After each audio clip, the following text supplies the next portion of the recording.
Isa sa pinaka-importante na dapat po nating maunawaan at maintindihan ay napakahalaga po ng kung paano tayo mag-isip. Kasi as the Bible says in Proverbs 23 verse 7, "For as he thinks in his heart, so is he." So as he thinks in his heart, so is he. As the Bible says about our thinking. That's why ngayong araw na to, pag-aralan po natin to. Dahil sa Tagalog pa nga kung ano yung laman o ayun yung iniisip mo at yun yung pupuntahan mo. That's the course of your life. Meron pong dalawang kaisipan ang tao. Two types of mindset. Kailangan natin maunawaan na ito po ang dahilan kung bakit tayo ganito ngayon, kung bakit ganito ang buhay natin. Wala tayong dapat na sisihin kung mayroon man, kung magtagumpay ka dahil sa pag-iisip mo, kung nabigo ka o maging talunan ka dahil din yun sa pag-iisip mo. So kaya ngayon pong umaga o ngayong araw na to, nawa makatulong sa iyo itong ating pag-aaral patungkol po sa kung paano tayo mag-isip. The Bible says in Proverbs 23, as he think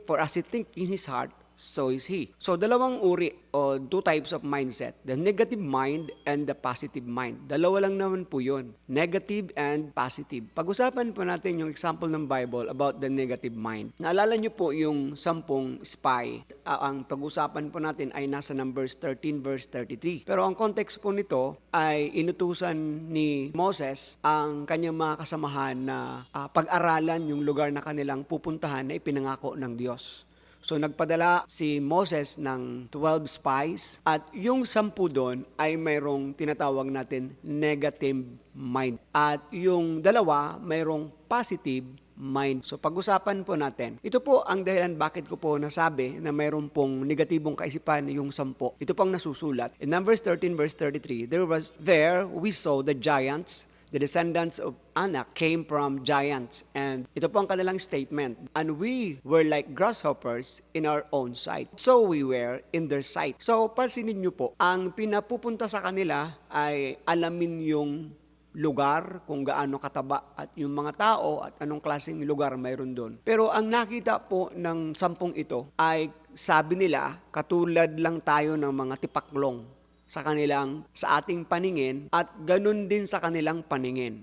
Pansinin nyo po. So, sino po ang nag-isip ng ganun? Wala naman sigurong nag-iisip sa mga giants na parang silang tipaklong. Pero itong 10, naglagay na agad sila sa kanilang kaisipan na sila ay katulad ng mga tipaklong at ganun din ang paningin sa kanila. Sino ang nagsabi? Sila. And so we were in their sight. Nakakatawang tingnan na may mga tao na tinatawag natin advance mag-isip. Okay lang sana kung positibo. Pero kung mga ganitong klaseng pag-iisip, hindi nila nakita yung provision. Ang nakita po nila, yung mga pangit na mangyayari sa kanila doon sa lugar na ipinangako ng Diyos. So we were like grasshoppers in our own sight and so we were in their sight. So sila lang po ang iisip nun. The reason why they have negative mind because they are dominated by fear. So yung mga tao po na merong negative mindset, sila po yung mga tao na talagang dinodominate ng takot. Kaya ang hindi nila makita yung provision dahil takot po ang nangunguna sa kanila. Yun po ang palatandaan na kung ikaw ay mayroong negative mind. Kung mayroong kang negative mind, hindi ka nakakapag-isip ng maayos. Ang lagi mong iniisip, yung takot. So, you are dominated by fear. That's the sign that you have negative mind. So, tingnan po natin yung positive mind naman, yung 2, si Caleb at si Joshua. So in Numbers 14 verse 9, sabi po nila sa New King James Version, "Only do not rebel against the Lord, nor fear of the people of the land, for they are bread. Their protection has departed from them, and the Lord is with us. Do not fear them." So tingnan mo po, yung 10, ang tingin nila sa kanilang sarili ay mga tipaklong. At ang sabi nila, ang tingin ng kanilang kaaway sa kanila ay para ding tipaklong. Pero tingnan mo itong 2, si Caleb at si Joshua. Sabi nila, wag lang tayong magrebelde sa Panginoon. Wag tayong matakot sa mga tao na yon. Pagkain sila para sa atin. O tingnan mo, they are bread in our sight. So, sa 2, they are bread. Sa 10, sila ay tipaklong. Their protection has departed from them, and the Lord is with us. So, tingnan nyo po to.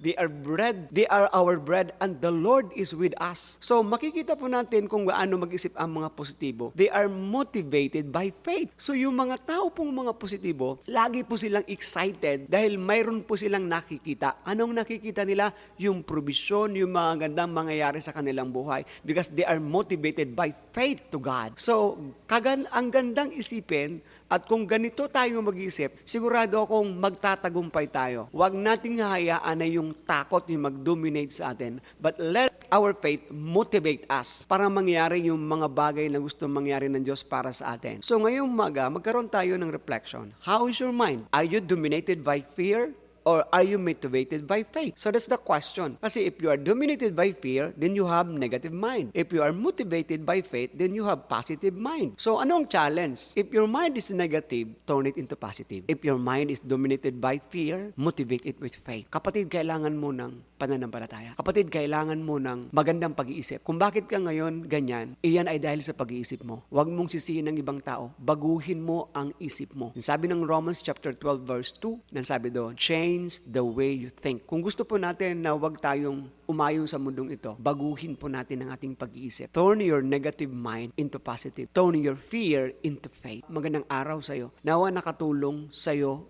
itong araw na to para magsimula ka ng panibagong buhay para sa Panginoon. Buhay na punong-puno ng pananampalataya at minumotivate ng faith. Magandang araw, pagpalain ka, baguhin mo ang isip mo, magtatagumpay ka. God bless.